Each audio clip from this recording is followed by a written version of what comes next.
Hey, Christian Williams here, and I recently sat down with Paul Thornley on a podcast to discuss anatomy, physiology, and the human performance, and also longevity. Paul has a really incredible understanding of how the body functions and the coolness of how fascia actually is a connective tissue of all.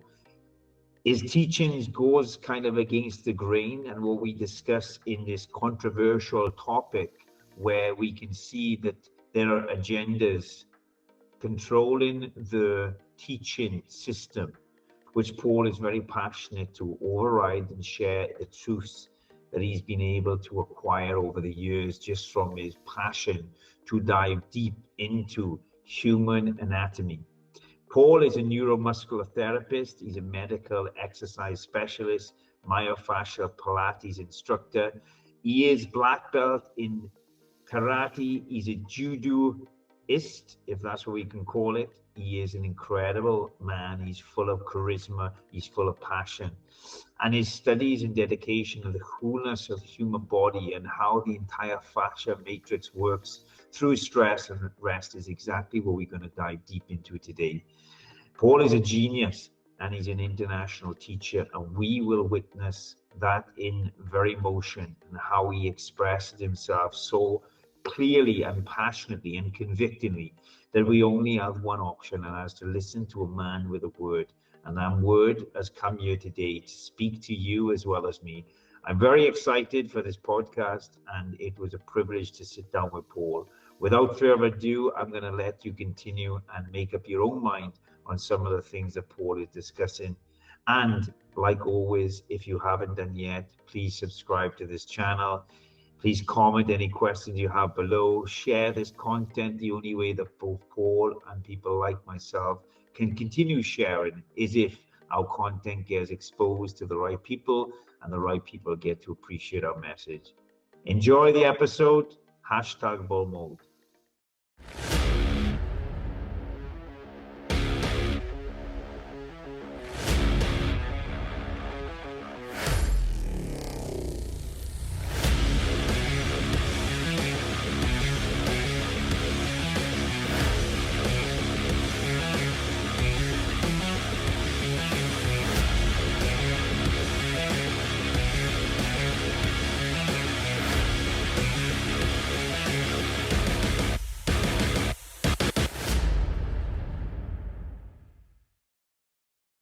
I spend a lot of time working with recovery, and it's not because I'm dragging myself around daily, and it's not because I feel the need. Is being a kind of a professional and an advisor, that I'm always an advocate on prevention or cure.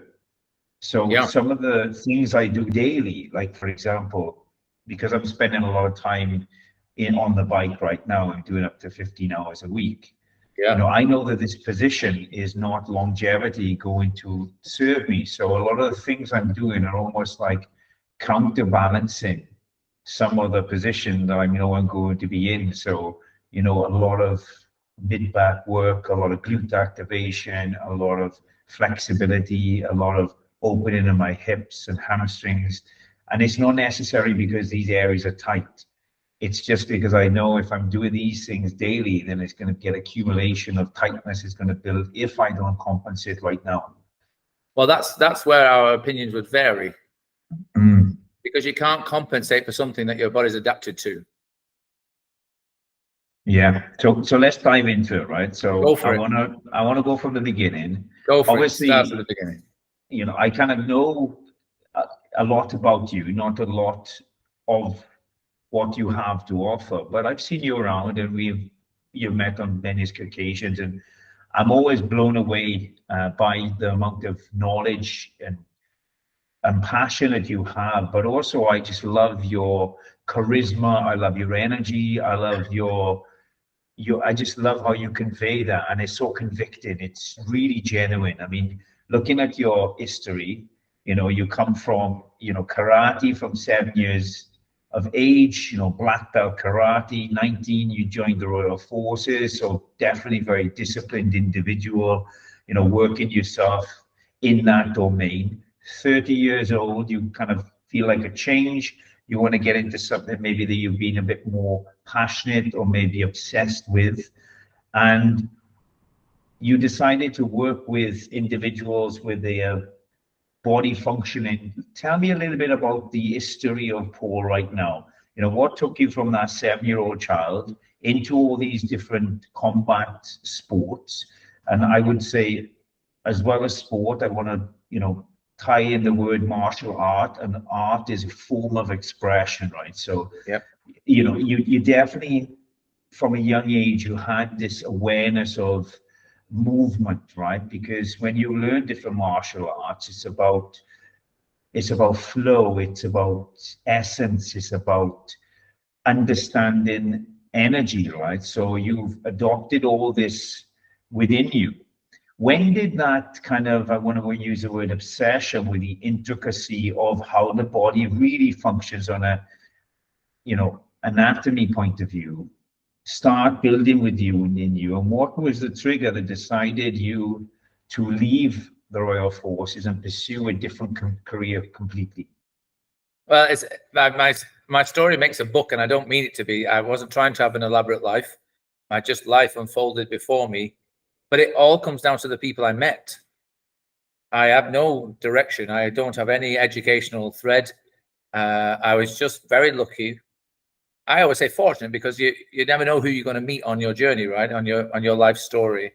And my dad was an ex-professional footballer when he was young, and he got very injured, and then joined the fire brigade and continued to get injured.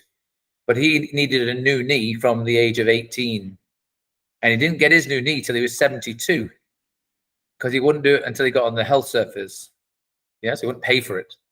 So how he kept it active and how he kept himself mobile was doing karate.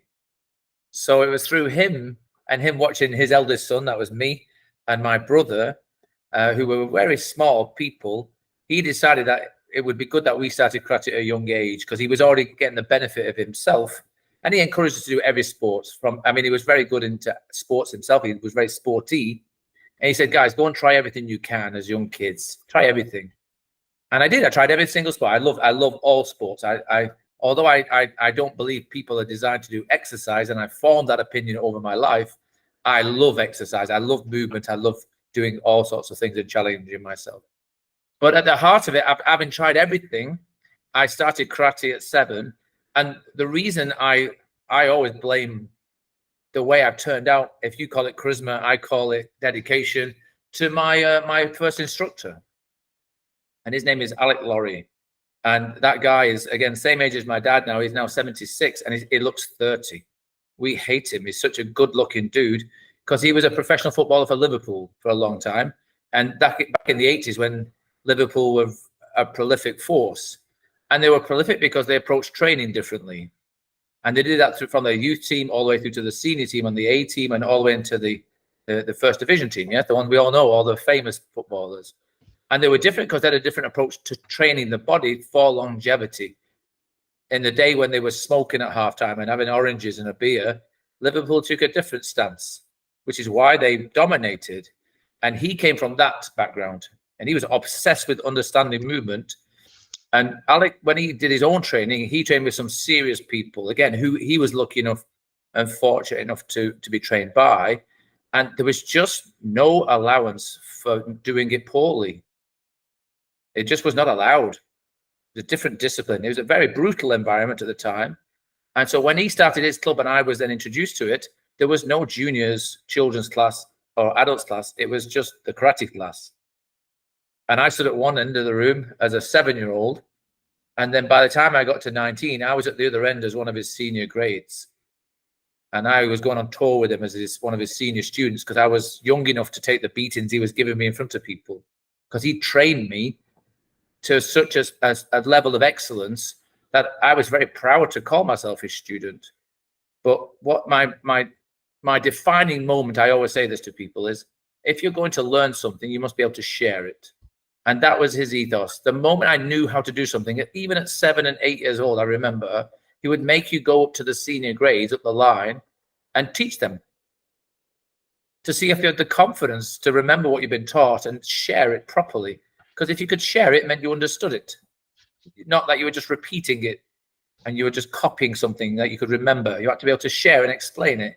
And as a young kid in the north of England, you know what it's like. You're from Wales. It's not the poshest place.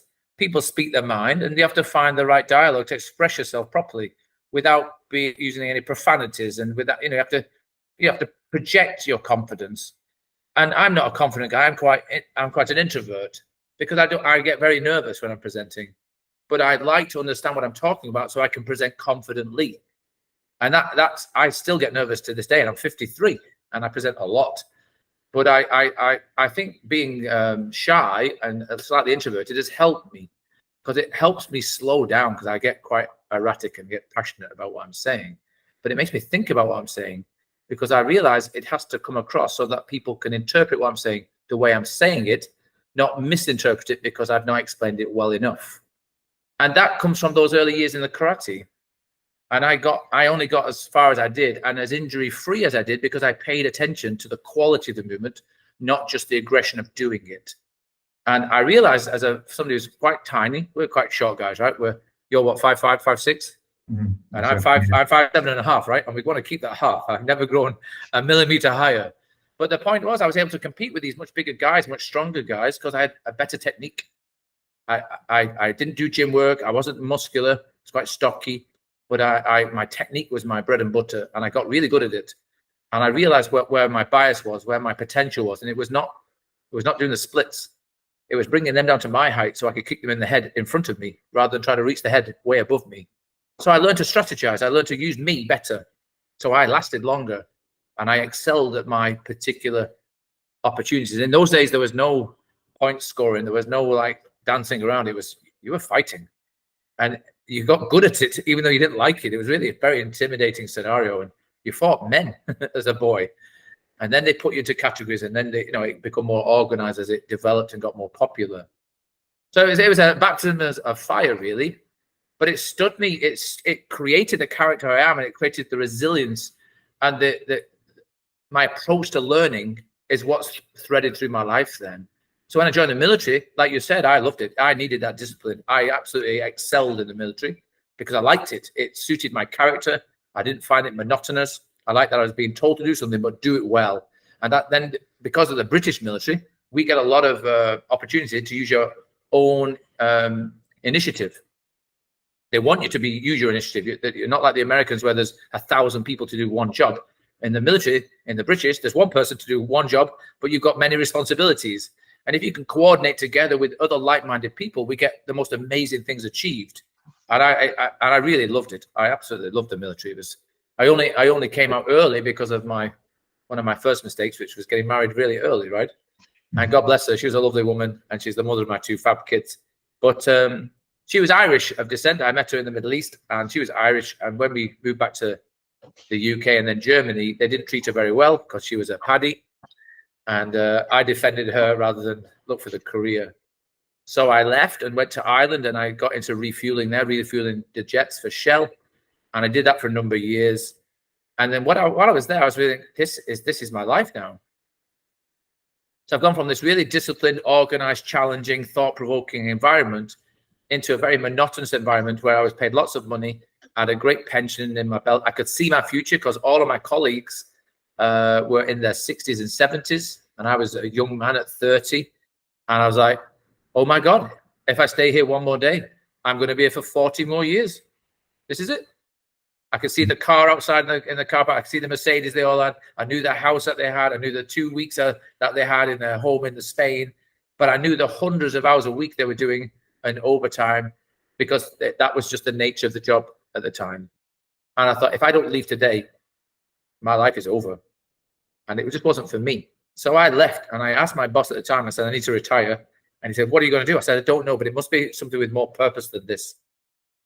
So I went back to that night school, because again, I had little or no education, academic education. And I got to meet this guy on a personal training course. I just needed something to spur me, because that movement is my key. Movement is what I am. I like moving. But I didn't understand it from an academic perspective, so I wasn't going to get a job. So I thought, let me go and do a PT course. And on that PT course, I met the most incredible tutor. And he was a butcher originally, so he knew about meat. And you could see when I was teaching the course, a personal training course, it was one of the official ones in Ireland. There was only 2 to choose from, and I chose this particular one. And again, who I met is what it guided my direction. And everything was in 2 dimensions, right? You learn your anatomy, traditional biomechanics on a book, and on a rubbish skeleton standing in the room with a pole up its ass. And it made no sense to me. I said, this is not how humans move, because I'm a martial artist now, but best part of 23 years at this stage. There's no way we move in linear form. No chance. I said, so please explain this to me. And he understood my frustration. So we brought in a leg of lamb. I said, let's explore how tissues form and how they bind and how they wrap and how they become 3-dimensional to see, but how they're actually growing 4-dimensionally.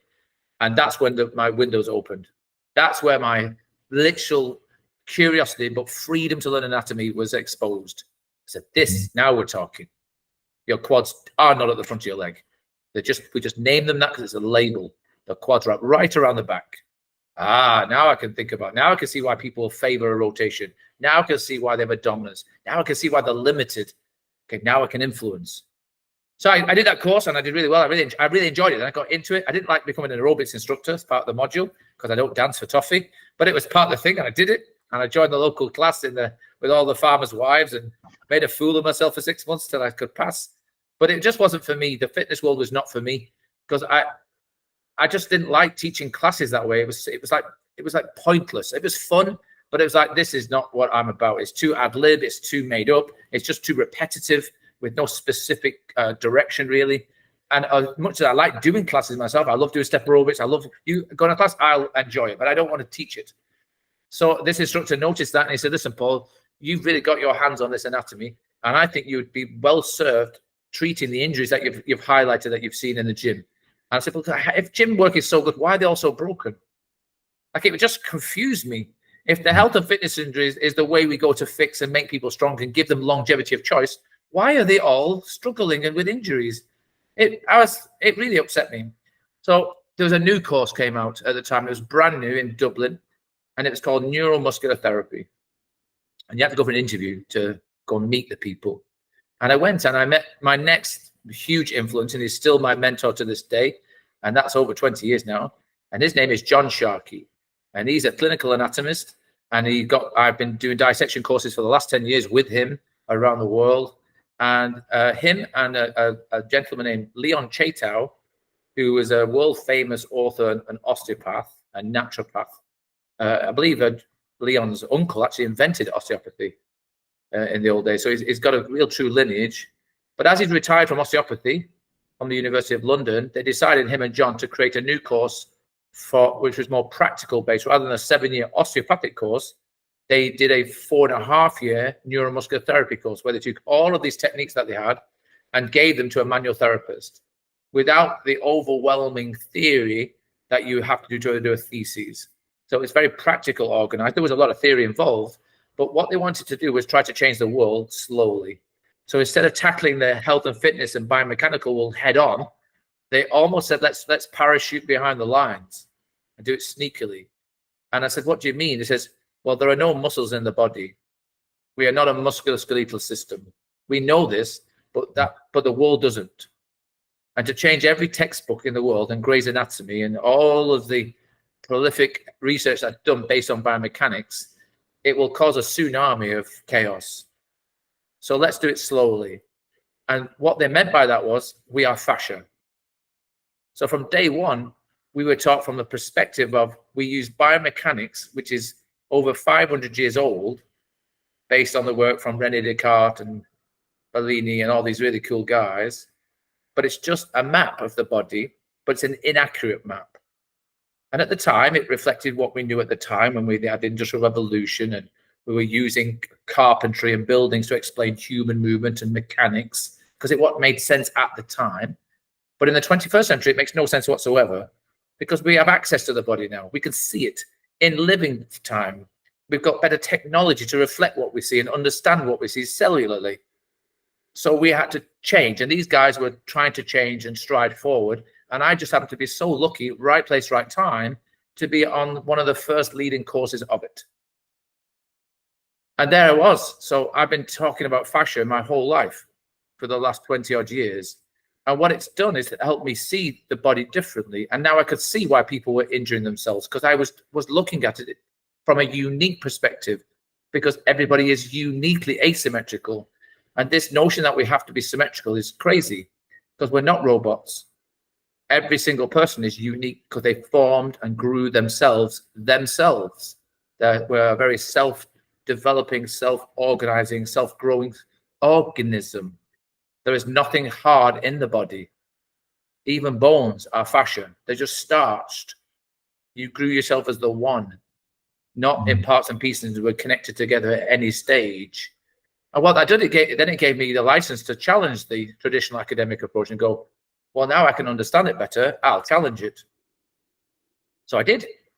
And then I got great success. I started to do much more successful work with chronic pain clients that were being failed by the traditional system in the medical and fitness world, right, by these rehab specialists and these corrective training modules and injury in special populations. And that's like, those people in our industry are basically people that if we akin it to cooking, they burn your food and then they promise to make you something more edible after, because they're injuring their clients and then saying, I'll fix you in a minute once I broke you. And you go, well, why would you do that? Let's teach them how to move properly now, the way they're built, the way they grew themselves, not rather copy and paste from a repertoire, an exercise portfolio that doesn't match and meet the needs of everybody. Yeah, it's brilliant. I mean, there's a lot of nuggets there and also insights, which is just fascinating. And you're probably on a similar journey to where I'm on, because I'm very fascinated about the intricacies of the body, the mind. And, you know, one thing that keeps coming up to mind whenever you're expressing yourself right now is this wholeness, this oneness. And it's not just fascia. There is only one, right? So, you know, the labeling and identity somewhat, and I see your frustration with signaling biomechanics out, but the body, of course, came from a cell, right? So everything in it is it. There's no separation, right? It's one thing. Well, that's exactly right. Like, I just put a post up because somebody kept saying something, and it was, I like social media because it's a way of shooting across the bows of people that are talking nonsense, but it's not a forum to have a conversation. So I'm quite happy. I'm known in my industry amongst my colleagues, and they're all doctors and professors. They know I'm the soldier, if you like. I'm the one that goes and prods people to stimulate a reaction and a conversation. But there are no muscles in the body. They don't exist. Yeah, the body is one, right? Everything is one, you know. Well, that's not quite true. But then let's clarify. That's a really good point to make. Let's make sure we have clarity again, yeah? So again, it's very important we get away from using metaphors that are convenient to sell our bias to a story. Okay. Because that's what everybody's been doing. That's what all these courses are based upon. It's based on somebody's interpretation, and they create a metaphor to explain it. So it's a convenient explanation that sells and puts bums on seats and sells manuals and books and courses. So here's the latest iPhone version at the very last edge. Fascia doesn't exist. Now, so what, because currently fascia is tagged and is an official definition of a sheath or wrapping or connective tissue that separates and connects separate parts and creates integration. Well, how can it be a connective tissue if it was never disconnected in the first place? That's like saying, as I use this analogy all the time, here's my metaphor. If we look at the ocean, the sea creatures weren't grown in a laboratory and then added to the sea, which surrounds them and organizes them within the sea, the deep ocean to the shore. It was there first. And what happened? Life grew within it, not separate from it, and was integrated by it. It grew in it, and they're both coexisting and harmonizing because they can't survive without each other. Well, there's a human form. We are fascia. If we redetermine what fascia actually explains, and we take away all these unnecessary labels which are misleading and are metaphors for convenience, because like all maps, if you don't know how to read the map, you'll get lost. But if you have a bias to how you read the map, you might be more successful. But the map does not match the territory. So anybody who's done orienteering, and you look at a map, you need to know how to read it and know how to read elevation and know how to orientate yourself around obstacles, because they don't show themselves on the map other than whoever drew the map. But if the map was written 500 years ago by one person, and we keep reinforcing that map and not altering it and making sure it's based on the reality of the day of where we understand it, then that map is way more than 1 degree off center. It's just an interpretation of 500 years old. And if that map says, if I go from here to there and I'll end up in New York, and I'm 1 degree off in 500 years later, and I follow the map to the letter, I might end up in Peru. It's not New York at all. It's miles off. And that's where our academic education is. There is zero mechanics in the human body, absolutely zero. And likewise, we are not one. We are one organism. There is separation and definition of tissues because it needed to be, but it grew from the one fabric. And that one fabric is what creates the spaces and orienteering and organization of the various elements within us so that they co-organize and co-created and co-develop. And this is what's really important. And once we look at it this way, we then get to see how we interfere with that self-organizing organism. And this is where training then goes and screws it up, because there is a thing in the body called an interstitium. And this is a bit that's missed out of all the textbooks because it's only just been revealed by technology and a very brave scientist called Neil Thies. We always know it as visceral fascia. It's the tissue that runs around the fascia and around the visceral tissues. But he called it the new organism. He was very brave and he's quite cheeky. And we love Neil Thies to death. And thankfully, I can call him one of my friends now. I've met him several times and we talk often. But what it is, it's understanding the in-betweens of the in-between. And that is space that must always exist for fluids to travel around the body. It's like an ever-running network of canals. But if we impinge those or we inhibit that flow of that pre-lymph and lymphatic flow, that's when you create inflammation. And all disease in the body starts and ends with inflammation. Because once things become inflamed, your body stops working. It then it becomes inefficient and has to find another way to function. So I know everybody's dying to have big muscle mass. Muscle mass is the flavor of the day. But you don't need more muscle mass to be healthy. You need better muscle relationships with the fascial environment it lives within. That's like fine-tuning a violin. I don't need bigger strings. I don't need bigger hands to make me play better music. I need to fine-tune the strings so they're under the right tension, so they create the right frequency when I pluck them. When I'm doing exercises, I need the right contracture of the muscular protein within the fascial environment it lives and grew and is intertwined with, so that it doesn't inhibit the movement. It allows it to move with the right pressure and the right force to allow it to do it repetitively forever. But when we overload this in the desire to make it bigger, we inhibit those spaces. We over-tension your myofascial relationship, and now you create distortion of shape. And now you create inhibition. You then dehydrate tissue. You then create friction in a friction-free system. Because when you have friction, you create heat. When you create heat, you create inflammation. Inflammation inhibits movement. You buy the physio a new car. And it's just this understanding, this sequence of events that we keep creating and interfering with, instead of respecting how we can avoid them at all times and not rely on recovery strategies that only allow us to go back to the very same position and injure it again. Yeah, it's a challenge. It's always going to be a challenge because people are going to, they have their own desires, right? Whether that's to look a certain way or to perform a certain way. And yeah, what you're talking about right here is longevity and the more sustainable way to live, right? And one of the things that came to mind before we got on this call is, if we didn't have all these stresses and inflammation, then the lifespan of a human being would be far greater, right? Because everything would be working harmoniously together. I think we have to face the fact that we are as a human being, in the times of human beings existing in all the thousands of years that we have, we've never had it so good. Yeah, We so have the most amount of medicine possible. We have the least amount of inconvenience possible. So we have the best environments to survive within, stress-free, but we don't utilize it well, and we live the most unhealthy existence. Okay, so let me ask you this. Yes. Let's say, obviously, hunter-gatherers. Yes. Okay. Now, let's say we didn't have it so convenient. And let's say we were, hunting our prey, and we were climbing up trees, and we were, one of the incredible attributes of a human being is our cooling system, right? Is our ability to regulate our temperature.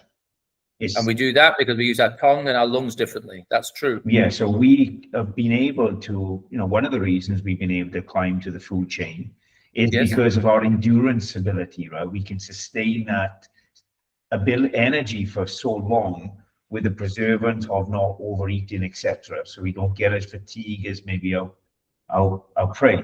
Okay, so let's take out now a 2024 convenience. We sat down, went over a Zoom call, we go downstairs, we order a food, whatever. Okay. Yep. How would the human body, under them circumstances, how would that human body have developed?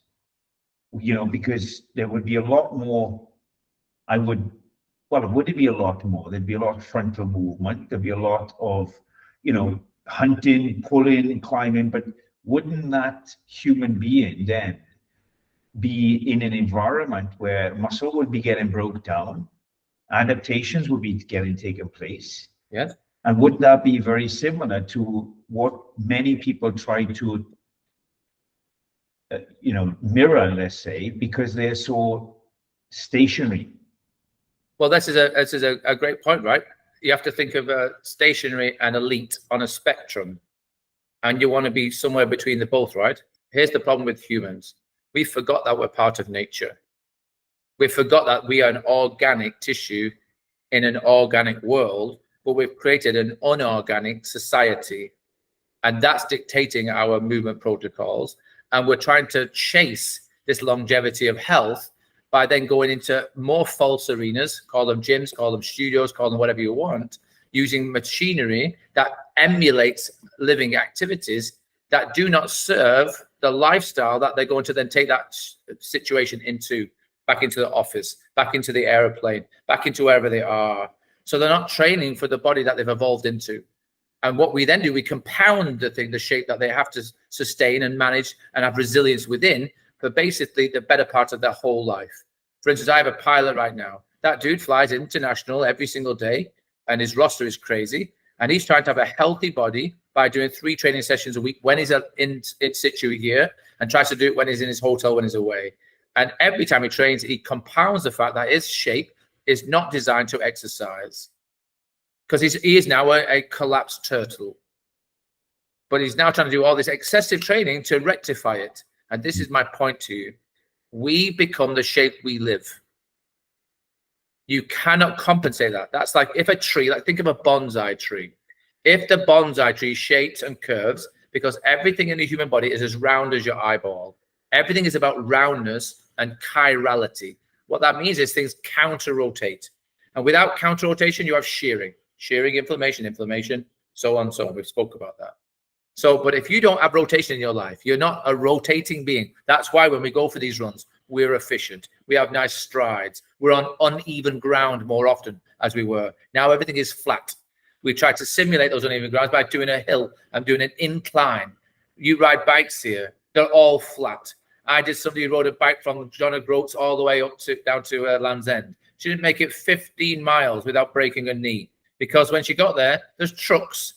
And they're not on your race. They're on a hill and they stop. And you have to start behind them on a stop and then start off from a stationary incline and a knee sheared, because we're not training in the environment that we're really going to compete within. It's a false environment. So our body gets trained and gets used to moving in certain movement patterns. And those patterns become biased and familiar, but they're not instinctively going to challenge your inhibition. And inhibition is things we create. These are areas we avoid moving through because they're unfamiliar or unpleasant. And this is what we have to understand as human beings. So the thing with animals in organic tissue, they rest. They primarily rest to perform optimally when they need to. And then they rest again. We only perform. We are all about performance. And yet we wonder why we break so quick. And then all of a sudden, then we require rehabilitation and strategies to recover, because so that we can go perform again. Not change how we perform. That didn't require the rehabilitation or the restorative strategies, just so we can perform where we were. We don't make those adaptations to follow that bonsai tree curve and go, I cannot bring it straight. I must follow the fact that I've created a pattern that I must follow and ask to adapt over a period of time. And this is where we go wrong, because we keep going to places and medical and fitness establishments that go, I'll correct this compensation. I'll make it straight. I'll strengthen the weakness in your body. There is nothing weak in your body. It is inhibited or biased. It has become unintegrated, and it requires reintegration into how you move efficiently for you. Making people straight like they're sat on a pole up the butt, like the skeleton we learned from. The skeletons are a disastrous prop to explain human bodies, because it's a reflection of the dead. This is what they did when they told us about levers. They didn't even take a leg of a human. The guy that did it took a leg of a dog and said, this is the range of movement of a leg. And it was a dog's leg, and it was in his hand. It wasn't even attached to the body. And we've hardwired this and called them levers.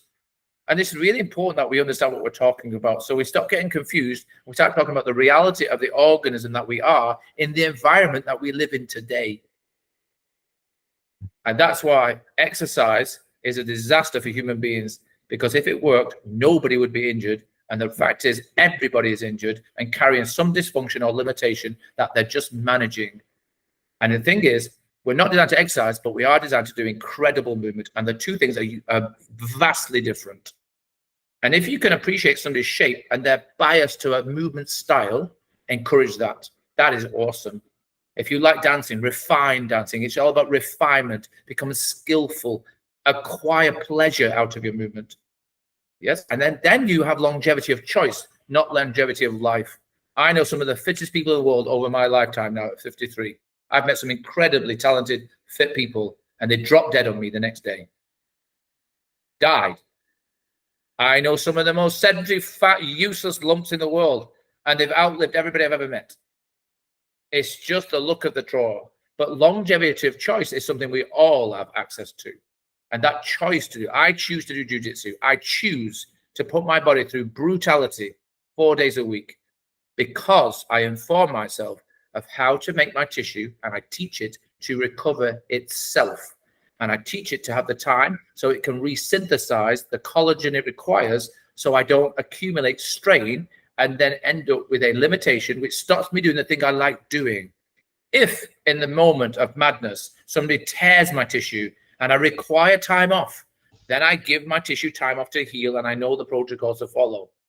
But generally, most people are approaching foam rolling, ice, needling, cupping. All of these are crazy rehab strategies to manage the things they're inviting into their lives daily to keep going back to the very same thing. And it creates this huge energy crisis in the body, which is why it's confusing. And if it worked, Christian, and this is where I'm really passionate about, no professional footballer would ever retire, because they have access to the best medical and rehab people in the world, because they're a commodity. Every sporting arena does the same thing, but footballs is a good one because we see it on TV every week. Rugby plays the same. They all retire late 20s, mid 30s. And they are the most elite athletes on the planet and have access to the very best facilities at their disposal. And we base our long-term health and fitness aspirations on their short-term remarkable success. And this is where the research is wrong, because they do all of the medical and biomechanical research on those populations or on military, because they're a contained audience and they can manage the data. But that data is not reflective of an audience it's then going to be given to, which is your general public. And the vast majority of them don't want to exercise. They can't stand it. There's very few people, me and you, we are selfish bastards. You know why? Because we're dedicated to our craft. We love movement. And to be good at something, you must be selfish. And that's awesome. We are very selfish and we do it for ourselves so we can help others. But the vast majority of people are not dedicated to that level. You've been doing, listen, becoming the physique that you are and being able to maintain and recover and continue to deliver and maintain your mental state and your buoyancy and your vibrancy, yes, is a flipping massive effort. And you live and you exude you. That's why I so respect you guys. I really do. Because I know how hard it is to do that. But your clients come 3 times a week, maybe 5 if you're lucky. But they don't go home like that. They're knackered. And that's the reality of their life. And what we can do is really not weight trainer, not Pilates or martial artist, but a professional movement educator is to respect the individual and go, why am I making you go stiff? Why am I asking you to lift your arms in the air when your arms are in front of you for 90% of your life? You have no reason to do this, because this will entrap all your neurology. It will change and contort your myofascial tissue against the very thing that you need to have longevity of choice over. Yes, it's a choice, right? So, you talked about, a lot of mammals and nature would always rest and recover and peak perform, because they need to be able to, and we would, if we were in an environment where our literally life depended on it, if we didn't hunt down our prey, we'd be recovering as well as we could, right? Because we'd learn from the lessons we'd work as a community. That's what separates us from the apes and the lineage that we apparently come from, is because we communicate differently. We strategize. We are efficient, and we were bloody good at it. And that's what allowed us to use. And we've only had science for 500 years, but we've been alive for thousands. We just organized ourselves and got our shit together and created science.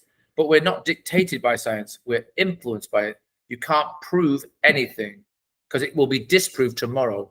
What you can do is use science as an influence and go, what we know today is that this is a really effective approach. And then in 10 years' time, there might be some science that will challenge that. And we go, oh, that's fair. We now have a different set of eyes, a different ability to see differently, a different way of assessing it and testing it. So we get a true reflection of what we're talking about.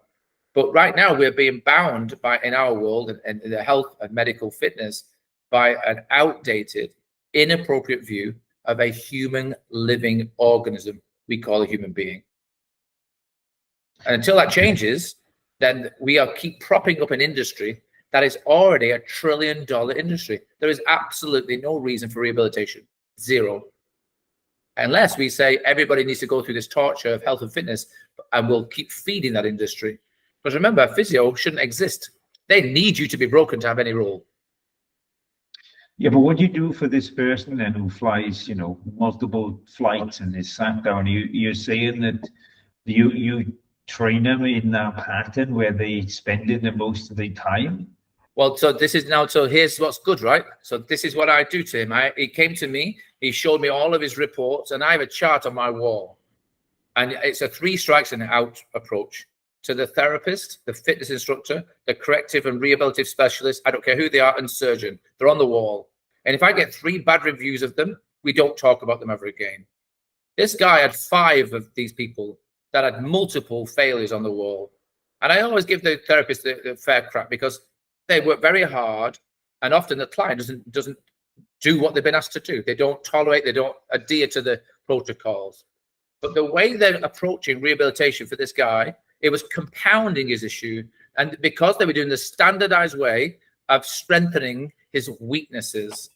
And this is where the change occurs. And because I put it into practice every single day and go, well, your core training is a disaster. We're not meant to be a static plank. You have no core in a human body. We have a central spine, which is at the back, but the back is actually the front. There is no front and back of a human body. This is only the front of the back. But the spine grew based on what the heart did. We are heart-centered. So I go, okay, so there's no core, but they're asking to do core training. And what happens in the body, this is where you have to understand this theory, where we talk about fascia in a very different vein. Because we're not mechanical, then how do we explain movement? And we explain movement by a thing called living tensegrity. And tensegrity is an architectural expression of forces that we and all living life grew amongst. It's the very thing that allows us to exist on the planet we inhabit. And it's the very reason Earth remains in the spiraling orbit it is in the universe. And it's called tensegrity. And they are forces of compression and tension. But we are a tensional bias structure. If compression wins in any way, you lose. If compression dominates you in any way, you die. You have to make sure that you can react in a way that you receive compression from ground force reaction and this spiraling chirality that we call gravity, because gravity is not a linear force, because we're spinning at 18 miles a second. It's a round force. And once you understand that, you go, well, I need to move in a round way so I can access this chirality. It's known as a torus. It's an energy field through us and around us where we live. But most people and all of these rehab guys are trying to strengthen glutes, strengthen core, stabilize shoulders. And it's all about creating more compression to create more rigidity, to give more structural integrity. And what it does, it decays his ability to exist at all. So I said, I don't know that I can help you. I've never said once I can help anybody, because that would be a lie. I don't know what they're going to do when they leave me. But while they're with me, they're going to act like a human. And the 5 things you must have as a human being. And I created a course around this because it works. And it's the missing ingredient. It's like understanding all of the spices in your cupboard. If you don't know how to use them, you ruin your food. If you do, it tastes gorgeous and nutritious, and it's personal. And they are rebound. If you don't know how to bounce and spring in your body, and you lose that spring in your step, every cell in your body is dysfunctional, because it's all having to change because it's inefficiently moving. It's inefficiently trying to perform. So the first thing you must restore is bounce and spring. We call it rebounding. Then you get access to recoiling. And this is the human body's own natural free energy system. And that requires you to spiral. And you must turn and recognize natural boundaries in the body, which allow you to spiral the other way and find the next natural boundary. I don't know about you. I prefer going left. I can go all the way from 12 o'clock to almost to 9 to the left. But going to the right, I can only go from 12 to not even 1 o'clock. So I know that I'm an inefficient rotator because I've done this for 40 odd years. So I need to know how to use that efficiently so I don't trip myself up. Then you have to do a thing called release. And this is very important. You cannot release myofascial tissue. It is not a rope that you undo and let go. We're not on a boat with ropes and sails. What you do, you create patterns of movement. So what the word should be, we say myofascial release so that people have a sense of understanding because it's familiar, but it's myofascial induction. You're inducing change. You're inviting a change to the tissue. And you release an unnecessary pattern that inhibits efficiency so that you can then restore an optimal pattern that will allow you to move efficiently and access and utilize rebound, recoil, and release unnecessary and optimize you properly. And the last thing you do is refine it and you make it skilled, and it is incredibly hard and very physical. But all of those 5 R's take place in the micro. And you said forwards will restore. Yeah, it's rebound, recoil, release, restore, refine. But they all happen in the micro. And if you do it in the micro, and you can micro to nothing, the least amount of movement will have the most dramatic and significant effect. And you then reintegrate things that have become out of shape and out of position. You make sure you optimize integration of your living tensegrity, which is then animated by your fascial tissue, because we're an animation of forces, yes, not a representation of mechanical linear forces. So we're going to be fans and biased to rotation, and we're going to stop being victims of linearity. This guy came to my class and I bounced the hell out of him. I made him join in and bounce and create rhythm, a rhythm he doesn't experience any day of his life. Because he said, when can I go back to CrossFit? And I went, why do you want to? I don't have anything against CrossFit. I like CrossFit. They give me lots of clients. They're all broke. I love it. Yes, it's the opposite. Yeah. Exactly. I says, why would you want it? If you want it, go get it, mate. And I'll see you in a few months after you've gone back. He said, no, well, why would I not? I said, well, what has it done for you so far? You're living proof that what you do doesn't work. It has inhibited your life. He gets to spend 2 hours with his family, and out of those 2 hours, he's in agony. He can't sleep. He's depressed. He's not eating properly. He can't move well, and he's still expected to fly around the world with a smile on his face. He's having a life of misery. I swear on my life, Christian, and this is my experience every day. Yeah. But the moment you restore bounce to people's life, they smile. Yeah. They all recognize that they already have the characteristics and the ability within them. You're just unlocking the chains and allowing them to express it and animate natural the movement. energy, right? That's why a lot of the spiritual kind of ceremonies were all movement patterns, because that, you know, we have a lot of, maybe you might have a different word for this, but yeah, I guess it's the same. We have a lot of trapped energy, you know, whether that's toxicity, inflammation, emotions, and these can all be bounced around freely and expressed through. Christian, we are a light and energy system. Period. And all movement came from tribal dancing and fighting. We conformed it and comprised it into a position where we could sell it, and we call it health and fitness. So let me ask you a few questions. One Yes, question is this. Okay, so obviously, you know, we are not living like we are designed to live right now. You know, we have been fortunate enough to use our intellect over the years and have the convenience, which is inconvenient. Correct. Like sitting in this chair right now. I mean, it's comfy, but it's not how I meant to stand or sit, right? Sitting on the loo, you know? Yeah. Maybe not. Whatever. Not for the length of time we do. Right. All right. So you, on one end, you combating that because people have a lot of desire. They have a lot of responsibilities. They have a lot of obligations. They, you know, what do? You know, they job, whether it's their job or their sport, you know, they're in that position. All right.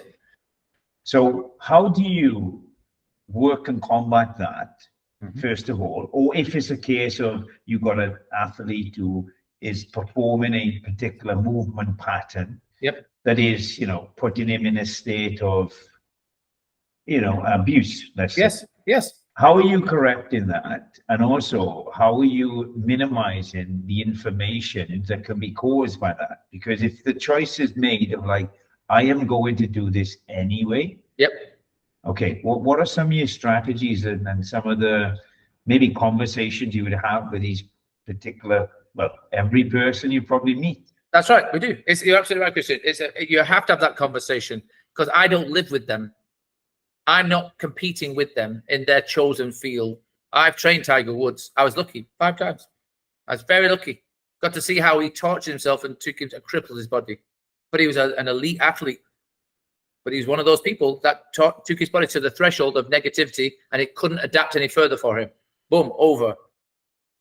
I've done loads of them. I'm very lucky where I've been. So the conversation is, why do you want to do it? That's it. So if they want to do it as a movement professional, my job is to do this, is to teach them how to avoid injuring themselves, to show them movement patterns that suit their style of movement, that allow them to move optimally in their chosen field, and then help them address the issues that will come up. Because if you're going to exercise, you are definitely going to damage your body, 100%. So we can mitigate the seriousness of that damage because we are anticipating it. And we are managing the consequences by teaching and incorporating rehabilitative treatments way before they're needed. And we call it prehab, so rehab is never needed.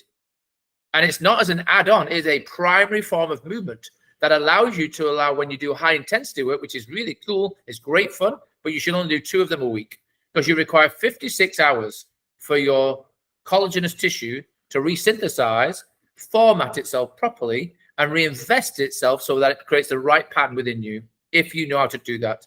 56 hours. Before we go further, let's clarify. What's exercise? Correct. One person's movement choice is another person's nightmare. So for when instance, you say exercise is kind of the devil. it is the devil. So it's what movement style. So I say exercise based on mechanics. I say we are a fabric. This is a living fabric. So let's have patterns of movement that suit the activity. For instance, I did rugby league team. I was very lucky to get invited to teach this rugby league team, a professional one in the UK, in the north of England. And they were all broken. And the physio was doing a great job, but he's a big dude and he has his style of teaching them mechanically. And the guys that were there, the Southern Hemisphere guys went, this makes no sense. Paul, can you help us? Because they knew I knew one of the players' wives who was my colleague. But they didn't want to listen to her. I said, yeah, sure, will, lads. So I took my approach because they're taught from a very early age that they're not mechanic. And that's why the Southern Hemisphere guys are flipping geniuses. And they last a damn sight longer than the Northern guys and the English and the Welsh and the Scots. Because we're so used to being like a hammer. And I say, guys, subtlety is the key. Your tissue is subtle. If you approach it subtly, it will repair quickly. That's why we don't do deep tissue massage. We don't use the hammer gun anymore, because we know it's attacking tissue that is trying to restore and repair itself, and you keep attacking it and interfering with that process. But if you're subtle and you're light and you do very gentle micro movements, it heals beautifully. And because you're already an athlete, you already have the capacity to up your game again once you have that reduction of inhibition because of the injury you sustained. But the key was, I got them on the pitch, and I put them all on the pitch in a line to where their paid position is. And we blindfolded them. And I said, now walk on the spot for 1 minute. Just walk, but stay on the spot. And you want to see all the players going in different directions. Yeah. And like a game of chess, a game of chess, we said, take that player, put him over here. Put that player over here. Now, at first, there's a lot of objection because he's always played there. That's his number of his shirt. Yeah. But what it created was a more efficient system, because you saw their natural pattern for rotating, not the one they were fighting, which kept creating repetitive injuries. So you wouldn't, great, because now I just want to define these words really, because, I think of exercise as, that's why, let's define the word, exercise, I feel like is a movement, I don't mean going and doing a shoulder press. I mean, it's exercising the body, because we are not moving as frequently. For instance, here's one you'll recognize. I love your posts. They're so entertaining. You're cracking. You make me laugh every day. And I really think, wow, they're lucky to have you. But you did one about the head position. I loved it, right? Because I'm all about the head position. However, that guy is a horse. And what that means is his head's in front of him. Then why is he lifting his arms out to the side? Because, of course, his head has to do this. Because when you fix the head, you now make that arm movement dysfunctional, because that is a movement pattern that his body cannot do efficiently to suit it. Yeah. We're making a shape conform to an exercise by creating symmetry and alignment. And we are not aligned like carpentry. There is no sagittal plane. There is no coronal plane. When these rugby players, let's say, yeah, if you see, because I can see it, right? Yes. Some are running, laterally to the left, some are running to the right. So you're like, okay, he needs to run in that direction because that's where he's going. And if you get him to try to run in this direction, you're trying to shape him differently, where he's already shaped. He had his shape. Okay, so you wouldn't necessarily work with trying to, you would just, this is where you're at. Because let's say, for example, okay, let's say I spend 15 hours a week on the bike. Yeah, good man. All right, now I'm in this pronated, I'm in this position, right? Yes. So, okay, now my theory is this. If I'm going to be in this position, yeah, okay, and then obviously my body is going to adapt to that positioning.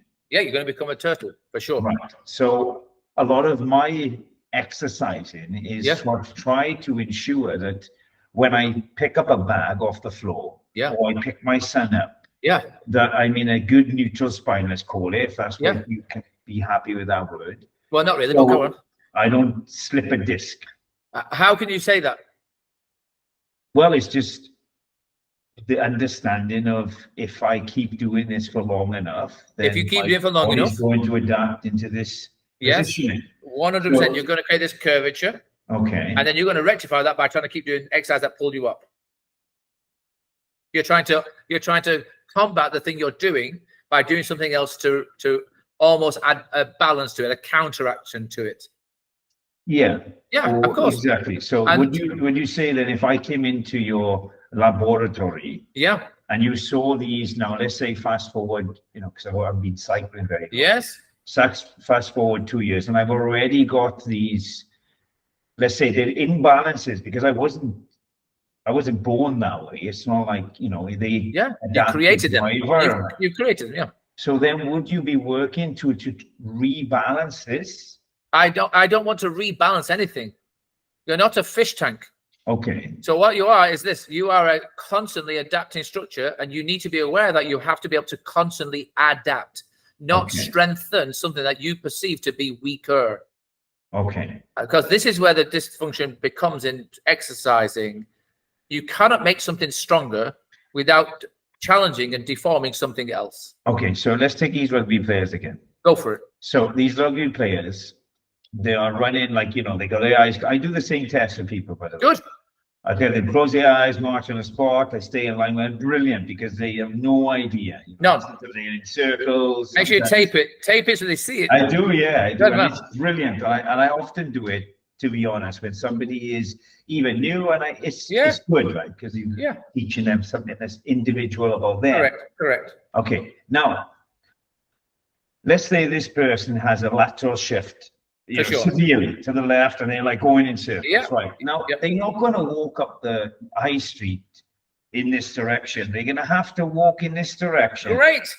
Yes. Okay. So how does the body do that? How does the body do that when the eyes are open? Well, it's proprioception, right? It's adjusting the body, movement. So what is your fascia? Your fascia is your tissue's primary sensory organism. Okay. Yes, not your brain. Your brain is not in control of anything.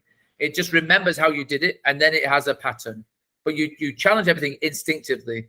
And learning to move is not an intellectual thing. It is an instinctive reaction. You learn to walk. You weren't taught. You learned it yourself.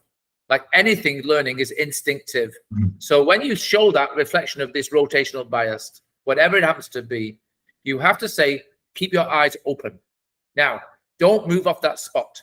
Now raise your leg. Don't tell them how to do it. Let them learn how to do it themselves. And then you just put them in a scenario where you change the environment that allows them to learn how to move themselves, because they're the one that has to manage it. Because what you do when you reflect there, you show them how the body has to, if your eyes and ears must be level with the floor when you walk, or you fall over. Otherwise, you have a neurological dysfunction. Sometimes it's Parkinson's. It could be anything else. But if your eyes and ears are not level with the floor when you're walking, then you're going to fall. And the body will always adapt to that, regardless of what happens below the neckline. So they'll have all these weird twists and shapes and all sorts, but their head is this way. And that's where you get these excessive pressures. This is why you get herniations of the body, because now you have excessive compression on one part of the soft tissue, and it is rupturing the internal architecture.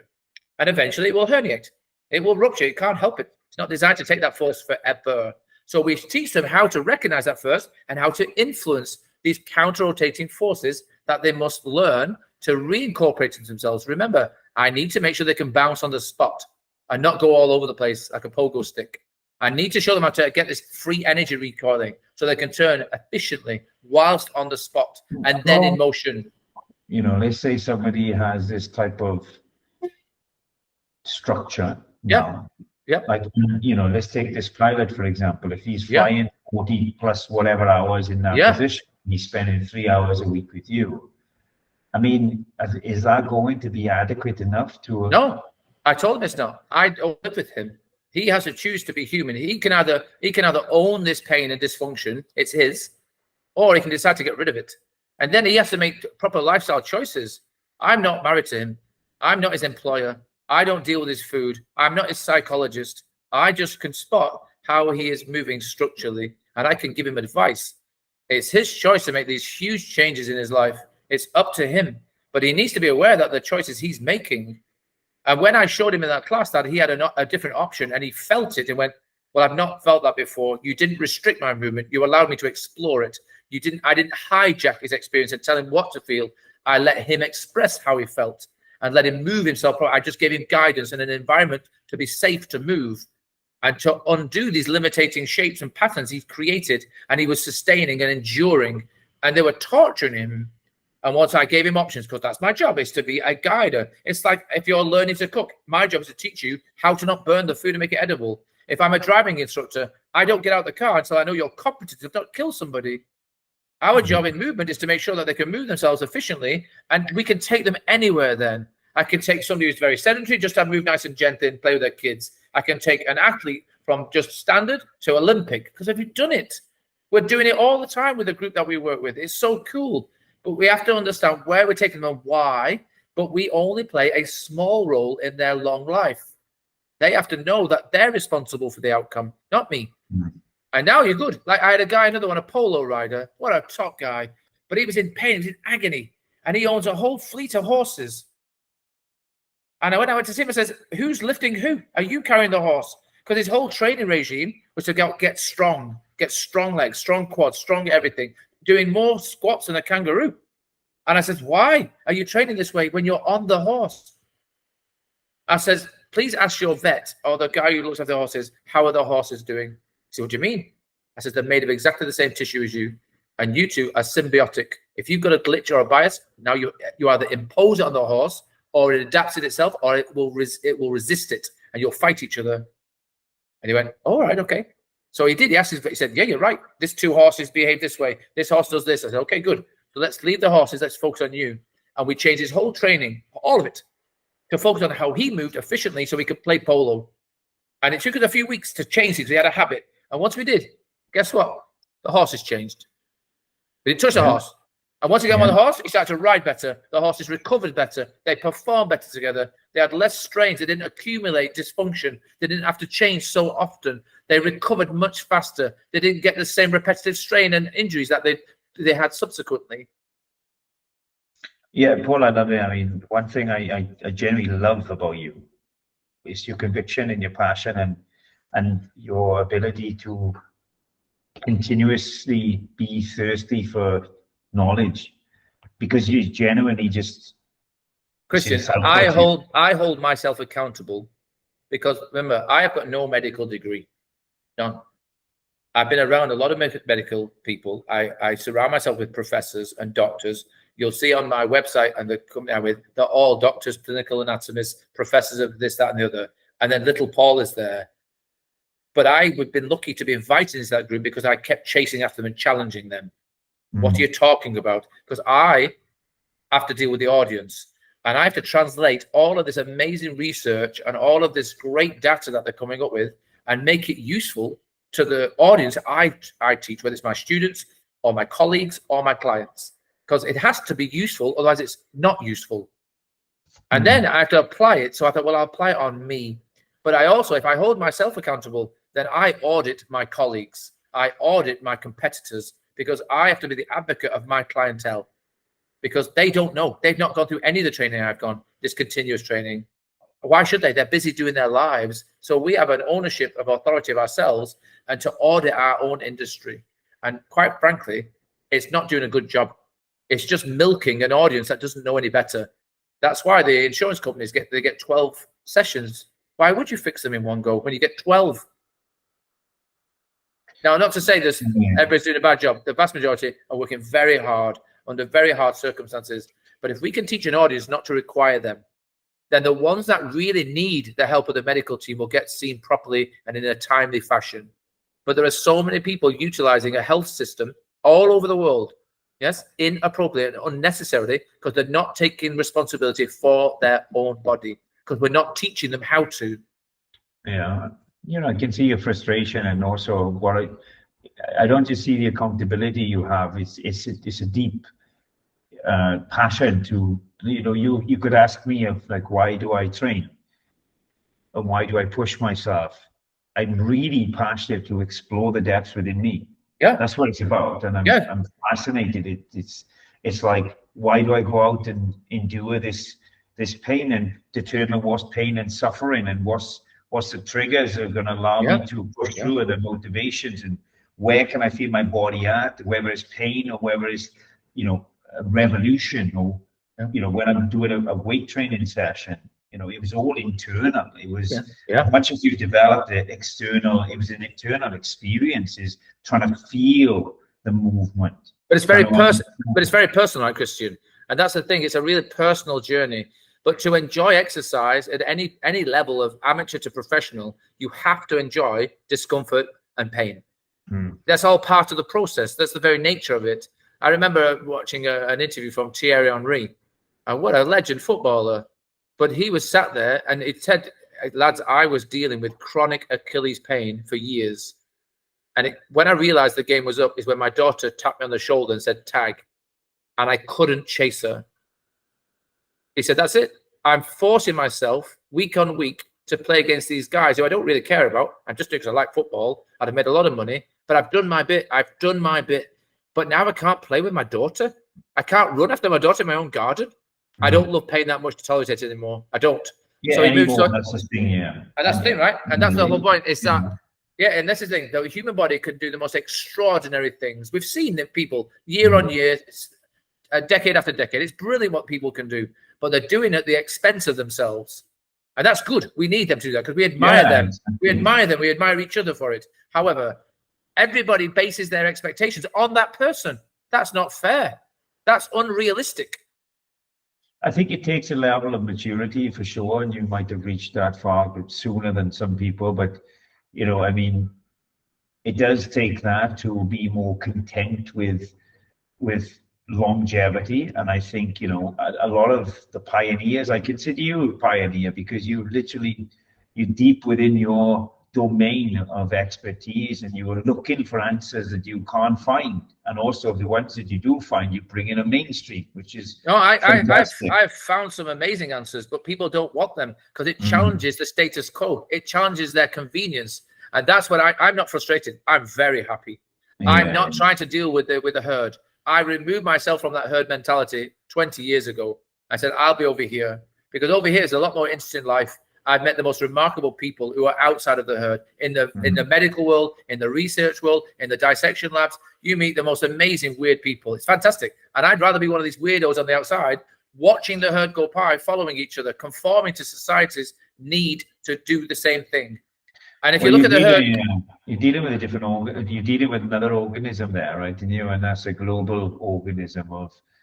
Well, we are, but I said to my colleague, Dr. Joanne Avison, when we created the course we've just now launched called myofascialmagic.com, Myofascial Magic in Action.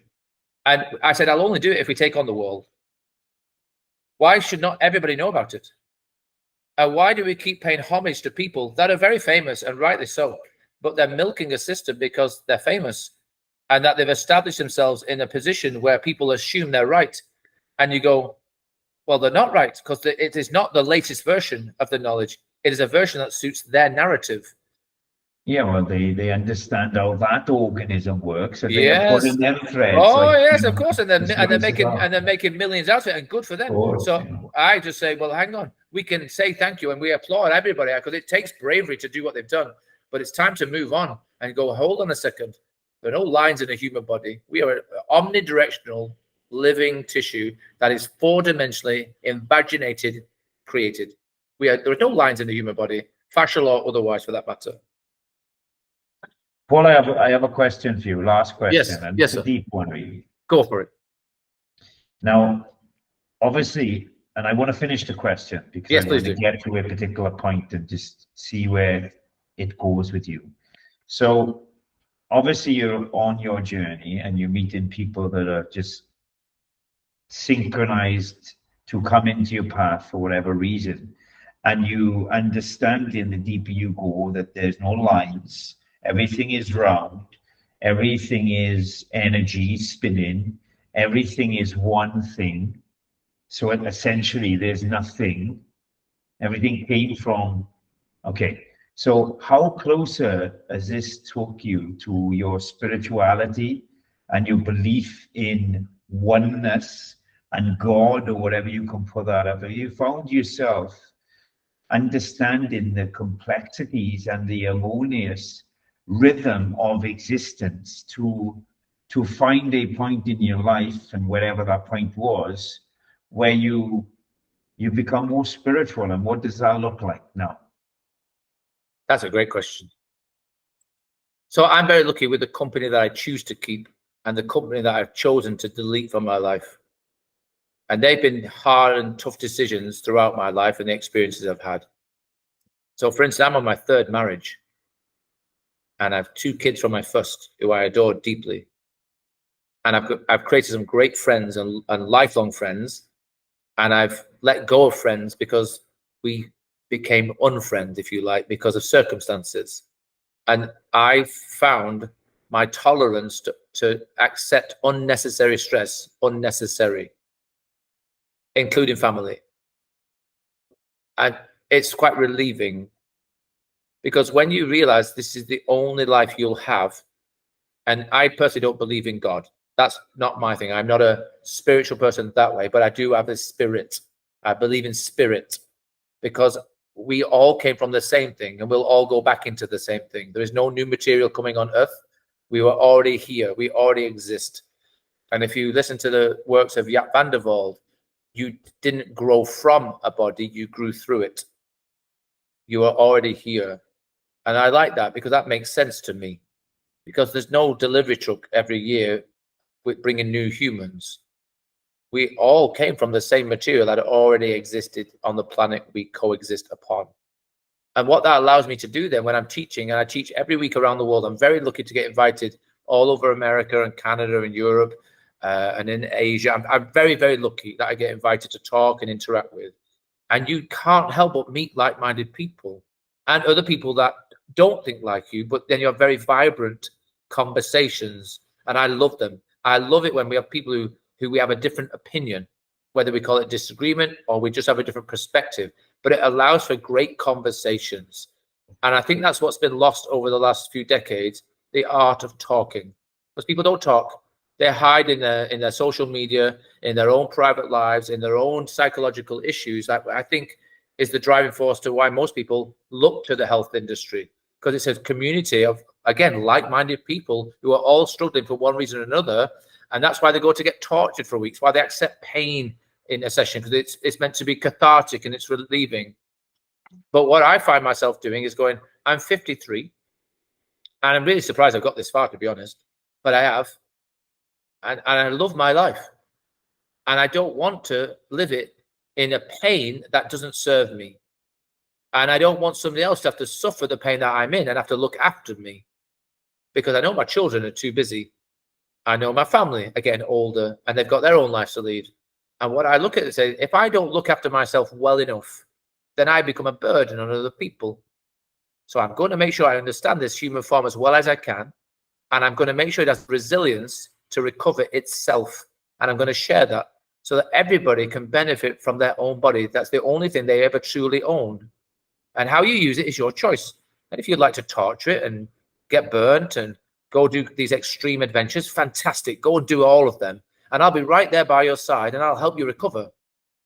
Because I admire anybody that does that type of thing. I did it before in the past. I did the most crazy things. I loved doing them.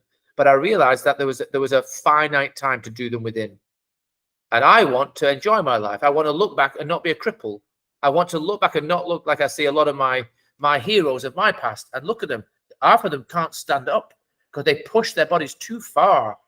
Some of the people are the same age as me. I know them. They've had surgery and they're worse because surgery doesn't work, because surgery adds more compression to a tensional biostructure that you already overcompressed. And all surgery can do is pull everything in further. And it's a quick fix, but it doesn't address the larger issue that they were already moving poorly and they weren't re-educated. They just fixed the victim within themselves and they just addressed that. But the same scenario exists. So I look at it this way. We're all here to help each other. And my role, I didn't choose it. It chose me. My role is to question the industry I became part of. And I'm only a custodian of this information that I've attained from these amazing people. And I can only hold it for now. Because in 10 years' time, I might be completely wrong, Christian. Everything I've just told you might be absolute, utter horse manure. Because we'll know different by then. But at least I'm doing it with integrity and I'm at the right end. I always try to, people have said this about me. They call me Gordon Ramsay. Partly because I'm an argumentative git, but also because I hold my stars really close.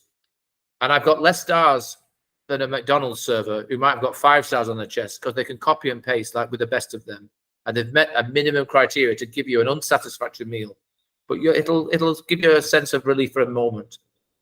But if a Michelin star, to get a Michelin star, you have to reach a sense of excellence and hold yourself and the people around you accountable to the same excellence.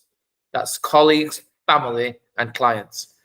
And then I hold myself to that standard that I make sure they hold me to. And I'm lucky enough to say, call me out anytime you want. If I don't know the answer, that's okay, but I'll find the right answer. I won't waffle you, but I'll only do anything that serves you. I'm a server, but I do it with the greatest passion to make sure I'm doing it the best I possibly can. I will not copy and paste anything. It's why I left the Pilates world after 18 years as an ambassador, and I challenged it. I said, this is nonsense now. It's turned into a copy and paste arena. It is not the precision training it used to be. There is no neutral spine in a human body because we're not a machine. There's an adaptive, flowing, rhythmic, chiral body that should be moving all the time and adapting to every motion that's invited to it. But this lying down on your back to be stronger standing up is stupid. However, it is the standard. I just won't match that standard. I'll raise my standard, and I won't dilute it just to meet the needs of a larger community. I'll serve the smaller community that is ready and waiting for a better option. And that's why I survive and thrive in my environment. Well, that's where you're content with your integrity as well. It's really brilliant. I thank you for your time, and it's genuinely been, well, it's been great. And, you know, I could spend hours talking to you, really, for sure. So, Paul, where can people find more information about this course that you just... It's at myofascialmagic.com. It's part of a book series written by Dr. Joanne Avison. The book of Myofascial Magic will come out in December. I created a course with her, the practical course. It introduces all of those R's I explained earlier that are essential for quality of movement. And it's one of 5, because once we've laid down the new foundation for human beings to move well and reminding them what they should already know, then we go to fascia integrity and motion, which is then more complexity, because we've laid down a better foundation to build from. And it brings us to the 21st century. We call it 21st century anatomy. And my tagline on all of my social media is bringing 21st century anatomy to the Middle East and beyond, because quite frankly, it's not here yet. Brilliant. I love it. And this course is a in-person practical course. It's an online course. It's an online, almost like an apprenticeship for instructors that find themselves out in the wilderness. They've become really disheartened and franchised by the various brands that just keep taking the money, but not really offering the latest information and the latest approaches to it. We have lots of them now. They asked us to create it. We said, sure, we will. So it takes 6 months. We're there to guide them, and we create a community. It's not really a course. It's a community of instructors that want to help each other and be guided by each other. So we all help each other maintain accountability for our approaches in whatever modality it is. Because right now, we're all propping up famous brands, and they're making a lot of money out of our naivety. And I say, why aren't the instructors famous? Let's make them famous. Let's make them household names in their communities. They should be the go-to person if they've got any inflammation or limitation, or they have an aspiration to achieve. We want to make sure that you're given the latest information so that you're going to help everybody within your community properly, whatever they require, whether it's just a general movement practice or they're an Olympic athlete. One of our greatest colleagues, Dr. Wilbur Kelsick, he does the Canadian Olympic sprint team, and he's one of our greatest friends, and he's challenging the Olympic movement with all of this information. And again, we've got a fabulous community of brilliant therapists and practitioners, and we're sharing our collective experience and our collective approaches with a world audience. So please come and join if you wish. It's not cheap, because it's quality, but exactly. We want people to get value out of it so that they become more valuable. Yeah, I mean, the word cheap itself would devalue the product, right? We don't really talk about money because it's like it's an investment in you and us and yourself, right? So if you want to become valuable and raise your status in any industry, you must actually take further education seriously, and where you get that from will determine your direction of success, right? So we're very proud of it, and we're very proud of the people we work with. I'm really super proud of our industry because we work very hard. Everybody of us work hard. You work your ass off. And this is the thing, we're here to support each other, not discredit each other. That's not the intention. It's about how do we support each other and grow together? How can I come to your studio and say, hey, Paul, show my clients that stuff? No problem, Christian, I'm right there. And I take them through it. If I've got clients that need strength training, I don't want to do the gym work. It's not my environment. It's yours. I go see Christian. He'll look after you, because we're thinking similarly, and we only have our clients' interest at heart. We don't have our bias to our own. Need more strength training. They need more interaction, because that's the modality that will suit their personality and movement style. Then they don't need to be with me with my bands. They need to be with somebody who knows how to do weights. Well, I need to know who to collaborate with and make sure we work together on their behalf. I'm not threatened by that. I think that's the very nature of our business. It's brilliant, Paul, and you have so much to offer. You really do. I mean, definitely glad we got to do this recording as well and showcase this, because anybody who listens to this will just get to understand more about you. You have a wealth of information in you, and you are willing to give it, and you're always willing to give it. So I really appreciate spending this time with you. I really, it's a Saturday afternoon. I've enjoyed the conversation. I'm looking forward to more, and I will be looking at this course also and seeing how I can work closely with more people like you, because you definitely have a lot of insight, and it's not built on a bias. It's built on a factual understanding about human anatomy, and that is what you're passionate about, is bringing that more mainstream. Yep. Like we said, for whatever reason, but we know the reasons. There's strings pulled from every chords. That's just how it is. Unfortunately, the more you understand about the body, the mind, the environment, the more you start to understand that it's just all an orchestra. Do you know, that's a great analogy. We are basically, Christian, we're our own separate conductors of various orchestras, but the orchestras are out of tune sometimes. And our job is not to dictate how they play their instrument, but to guide them so they interact and harmonize with each other. And that's our role as movement professionals, is to harmonize the people we interact with rather than dictate how they do it.